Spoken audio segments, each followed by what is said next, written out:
senyora Gómez, que vostès tenen la responsabilitat de governar, jo afegís, de governar bé.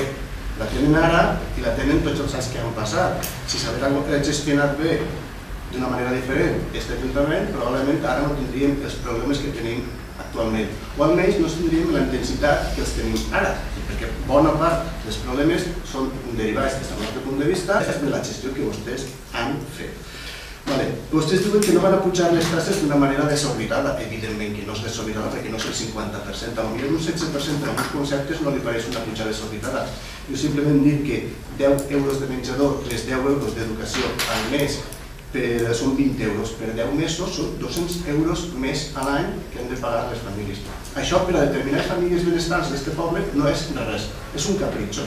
Per a determinades famílies que estan cobrant 400 o 500 euros o 600 són molts diners. A la senyora Calatayud, lamentar que per a vostès l'educació de 0 a 3 anys no siga un servei prioritari. Per a nosaltres és prioritari al marge que el servei d'educació infantil de 0 a 3 anys siga obligatori o no.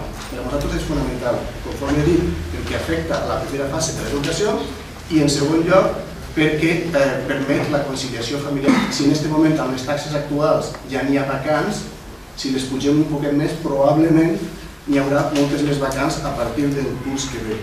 I recordar per a qui es pensa que l'escolta municipal és de baix, perquè més gent que es pensa que les coses n'hi ha que pagar-les. Els ciutadans ja paguen impostos per un costat i ja paguen taxes per un altre, en concret taxes de matrícula, de menjador, d'educació, el berenar i el que faci falta. I a la senyora Gomis també volia dir una coseta. Estem completament en contra de la proposta que fa d'externalitzar el menjador per abaratir costos. Per què? Per dos motius. Les empreses que gestionen aquests serveis en aquest moment es veuen obligades a mantenir una tassa de benefici i assumir simultàniament el retall de recursos que els obliga la Conselleria. I jo me negue completament a que un centre educatiu de Carcaixent perda qualitat en el menjador a costa d'estalviar. Jo me negue. I si el servei d'escoleta municipal ha de ser deficitari, com ho són el transport i com ho són molts serveis com el sanitari, com l'educació, com el que vulgui, nosaltres estem d'acord en que hi hagi un dèficit i que siguin altres partides les que compensen aquest dèficit.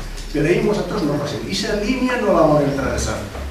I per últim, senyora Gomis, benvinguda a la proposta de retallar el número de membres de les comissions informatives. Ens hauria agradat que en el mes de juny el seu grup hagués votat a favor de la proposta que en aquell moment nosaltres fèiem i que ara mantenim.